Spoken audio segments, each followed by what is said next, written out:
সাথী বন্ধুগণ, আপনারা জানেন বাকশালী সরকার গত 5ই আগস্ট বাংলার মাটি থেকে পতন হওয়ার পর বাইঘাটা ইউনিয়ন বিএনপির আয়োজনে আজকে এইরকম মনোমুগ্ধকর পরিবেশে ইফতার মাহফিল আয়োজন করতে পেরে আমরা মহান রব্বুল আলামিনের দরবারে হাজার হাজার লক্ষ কোটি শুকরিয়া আদায় করি। প্রিয় উপস্থিতি, বাকশালী সরকার শেখ হাসিনা এমন একটি রাষ্ট্র কায়েম করেছিল যেখানে আমাদের স্বাধীনতা, বাক স্বাধীনতা ছিল না, কথা বলার অধিকার ছিল না, ইফতার মাহফিল তো দূরের কথা। বাংলাদেশের ছাত্র জনতার ঐক্যবদ্ধ আন্দোলনে এই সরকার বাংলার মাটি থেকে উচ্ছেদ হয়ে গিয়েছে। যে উচ্ছেদ হওয়ার কারণে আমরা আজকে এই সুন্দর একটি ইফতার মাহফিল করতে পেরেছি। আমরা কৃতজ্ঞতা প্রকাশ করি বাইঘাটা ইউনিয়ন বিএনপির সাইদুল ভাই সহ আজকে যারা আপনারা এই বিএনপির পক্ষ থেকে ইফতার আয়োজন করেছেন সকলের প্রতি কৃতজ্ঞতা প্রকাশ করি। প্রিয় সাথী ও বন্ধুগণ, আমাদেরকে ঐক্যবদ্ধ থাকতে হবে। তারেক রহমান আমাদের নেতা, তারেক রহমানের নেতৃত্বে আমাদেরকে সুসংগঠিত থাকতে হবে। কারণ স্বৈরাচার সরকারের পতন হয়েছে, স্বৈরাচারের দোসররা কিন্তু দেশে রয়ে গেছে।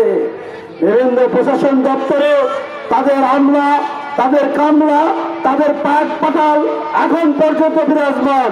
দেশে পরিপূর্ণ সংস্কার না হওয়া পর্যন্ত এইসব পাট পাটালকে যতদিনও আমরা এইসব দপ্তর থেকে সংস্কারের মাধ্যমে অপসারণ না করতে পেরেছি, তাছাড়া এই দেশে কোনো রকমের শান্তি বিরাজ করবে না।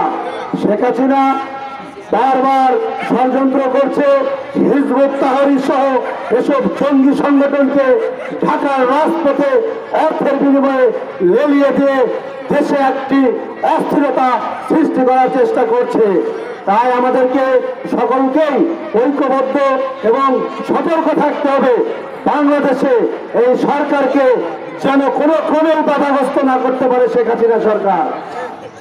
পাশাপাশি আমি বর্তমান অন্তর্বর্তী সরকারকে আমরা উদাত্ত আহ্বান জানাই, আগামী ডিসেম্বরের মধ্যেই আপনি বাংলাদেশে একটি সুস্থ শান্তি শৃঙ্খল অবস্থায় একটি জাতীয় নির্বাচনের ব্যবস্থা করবেন।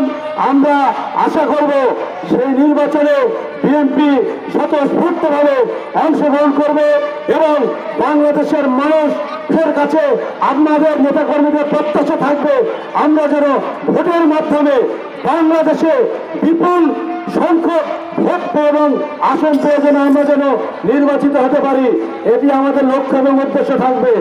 উপস্থিতি বিএনপির নেতাকর্মীদের বলতে চাই, আশপাশ আপনারা কোনো রকম বিশৃঙ্খলা ঝামেলায় জড়াবেন না। কারণ আমাদের লক্ষ্য একটি, দেশে গণতন্ত্র প্রতিষ্ঠিত করতে হবে, সুসংগঠিত করতে হবে এবং দেশে একটি শান্তি শৃঙ্খলা নিয়ে একটি জাতীয় সংসদ নির্বাচনের আহ্বান করতে হবে। এই নির্বাচনে আমাদের শান্তিপূর্ণভাবে যেন সকল দেশের নাগরিক মানুষ যেন ভোট দিতে পারে, তাদের ভোটাধিকার যেন ফিরিয়ে দিতে পারি আমরা। আমাদের আন্দোলনটা এটি, আমাদের আন্দোলন কোনো সহিংস আন্দোলন হবে না, অহিংস আন্দোলন হবে। সরকারকে আমরা জানাতে চাই আমাদের প্রতিবাদ ভাষা হবে শান্তিপূর্ণ।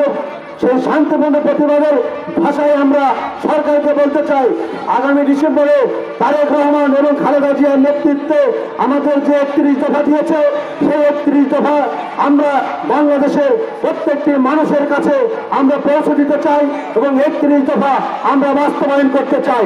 তাই আমি বাংলাদেশ অন্তর্বর্তী সরকারের কাছে আহ্বান জানাই, আগামী জাতীয় নির্বাচন যেন ইনশাল্লাহ ডিসেম্বরে হয়, ডিসেম্বরে সেই ভোটের মাধ্যমে আমরা ইনশাল্লাহ সরকার গঠন করব, এটি আশাবাদ এবং সকলের প্রত্যাশা এবং সকলের সুস্বাস্থ্য দীর্ঘায়ু কামনা করে আমি আমার সংক্ষিপ্ত কথা এখানে শেষ করলাম। আসসালামু আলাইকুম।